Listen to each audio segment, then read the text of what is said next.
Chapter 8. Vision of the Universal Form. After this incident, Vyāsadeva asked his family priest, Garga Muni, to visit the place of Nanda Maharaja in order to astrologically calculate the future life of Krishna. Garga Muni was a great saintly sage who had undergone many austerities and penances and been appointed priest of the Yadu dynasty. When Garga Muni arrived at the home of Nanda Maharaja was very pleased to see him and immediately stood up with folded hands and offered his respectful obeisances. He received Garga Muni with the feeling of one who is worshipping the Supreme Personality of Godhead. He offered him a nice sitting place, and when he sat down, Nanda Maharaja offered him a warm reception. Addressing him very politely, he said, "My dear Brahmana, your appearance in a householder's place is only to enlighten. We are always engaged in household duties and are forgetting our real duty of self-realization. Your coming to our house is to give us some enlightenment about spiritual life. You have no other purpose in visiting householders. Actually, a saintly person or a Brahmana has no business visiting householders, who are always busy in the matter of dollars and cents. The only reason saintly persons and Brahmanas go to the place of a householder is to enlighten him. If it is asked, why don't the householders go to a saintly person or a Brahmana for enlightenment? The answer is that householders are very poor-hearted. Generally, householders think that engaging in family affairs is their prime duty and that self-realization or enlightenment in spiritual knowledge is secondary. Out of compassion only, saintly persons and Brahmanas go to householders' homes. Nanda Maharaja addressed Garga Muni as one of the great authorities in astrological science.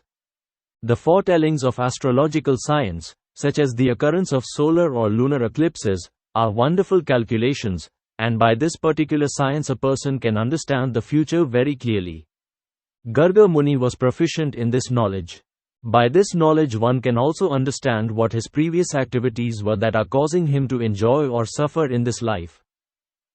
Nanda Maharaja also addressed Garga Muni as the best of the Brahmanas. A Brahmana is one who is expert in the knowledge of the Supreme.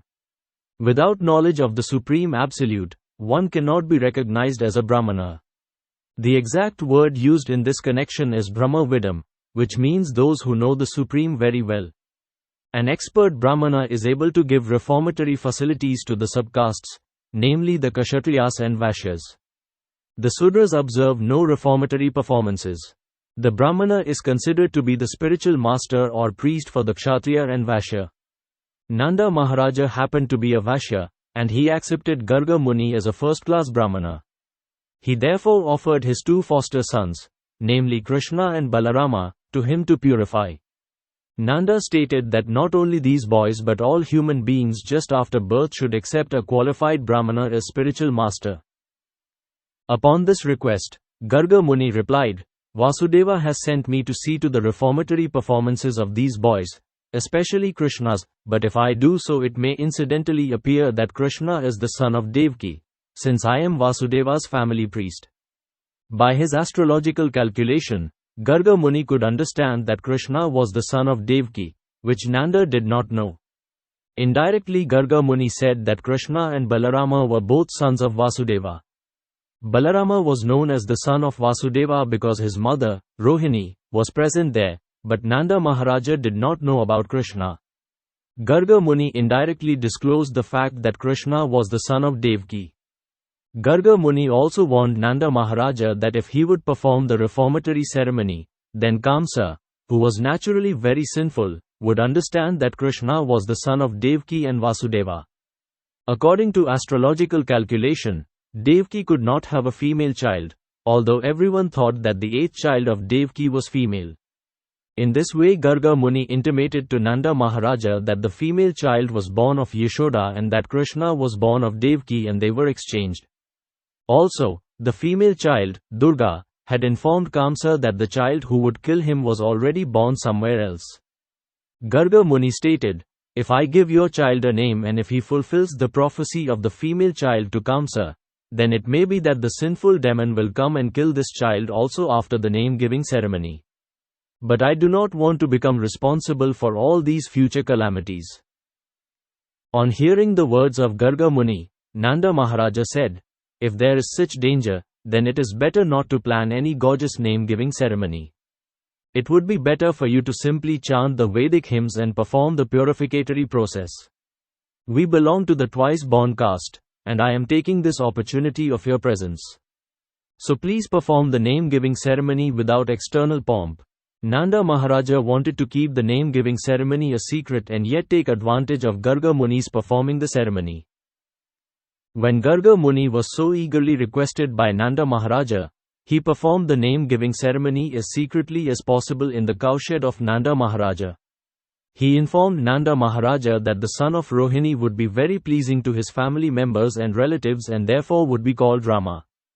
In the future he would be extraordinarily strong and therefore would be called Baladeva. Garga Muni said further, because your family and the family of the Yadus are so intimately connected and attracted, his name will also be Sankarsana. This means that Garga Muni awarded 3 names to the son of Rohini, namely Balarama, Sankarsana and Baladeva. But he carefully did not disclose the fact that Balarama had also appeared in the womb of Devaki and was subsequently transferred to the womb of Rohini. Krishna and Balarama are real brothers, being originally sons of Devaki. Garga Muni then informed Nanda Maharaja, as far as your son is concerned, this child has taken different bodily complexions in different yugas, millennia. First of all he assumed the color white, then the color red, and then the color yellow, and now he has assumed the color black. Besides that, he was formerly the son of Vasudeva, therefore his name should be Vasudeva as well as Krishna. Some people will call him Krishna, and some will call him Vasudeva. But one thing you must know, this son has had many other names and activities due to his different pastimes. Garga Muni further hinted to Nanda Maharaja that his son would also be called Giridhari because of his uncommon pastime of lifting Govardhana hill. Since Garga Muni was an astrologer, he could understand everything past and future, and thus he said, I know everything about his activities and names, but others do not know. This child will be very pleasing to all the cowherd men and cows.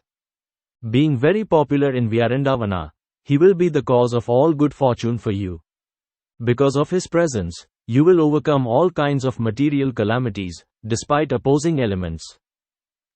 Garga Muni continued to say, My dear king of Vraja, in his previous births this child many times protected righteous persons from the hands of rogues and thieves whenever there was political disruption.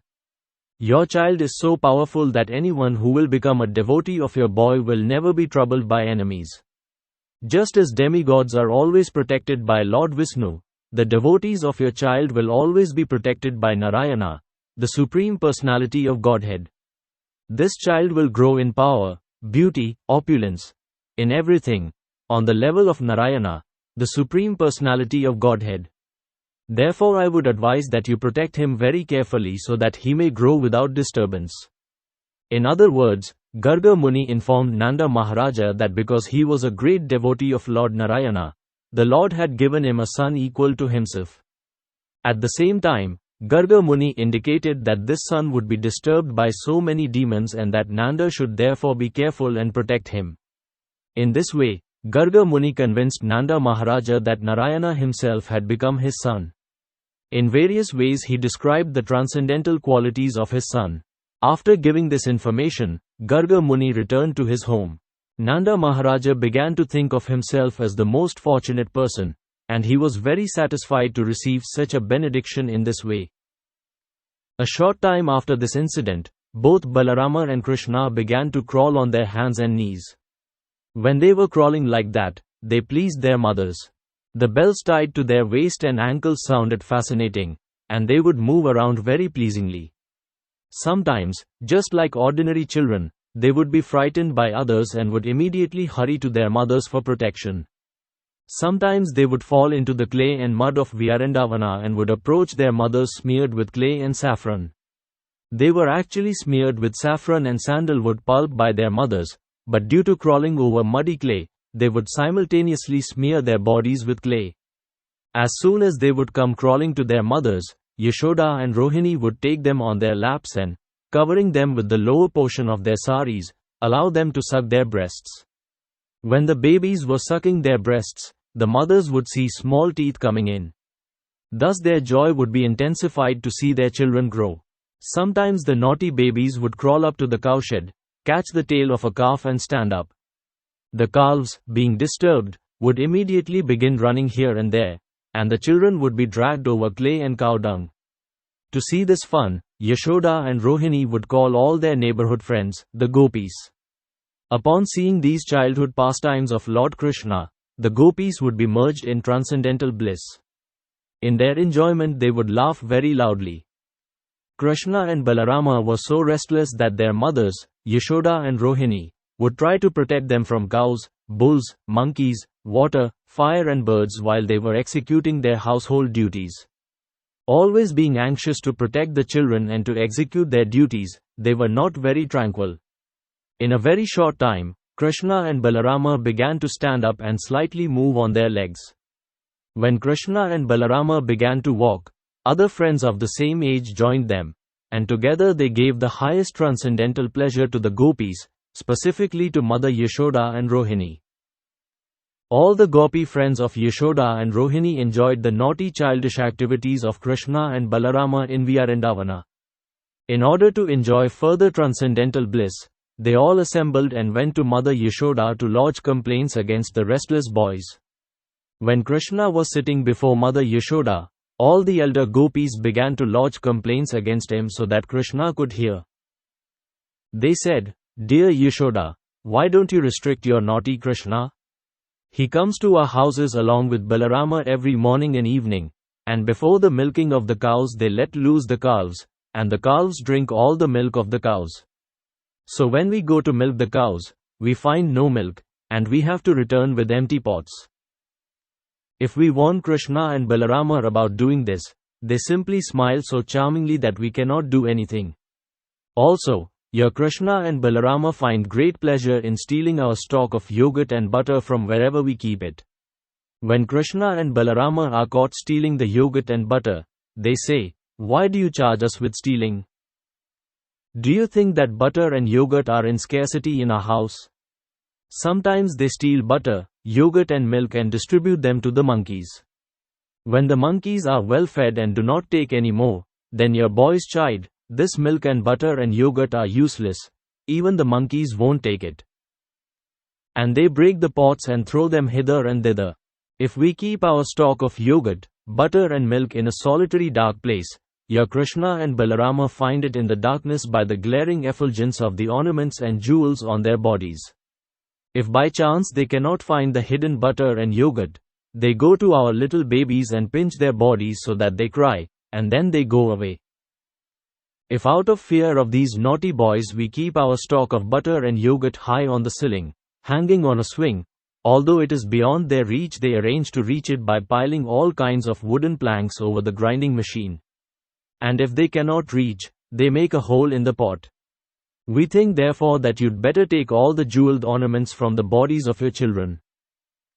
On hearing this, Yashoda would say, "All right, I will take all the jewels from Krishna so that he cannot see the butter hidden in the darkness." Then the gopis would say, No, don't do this. What good will you do by taking away the jewels?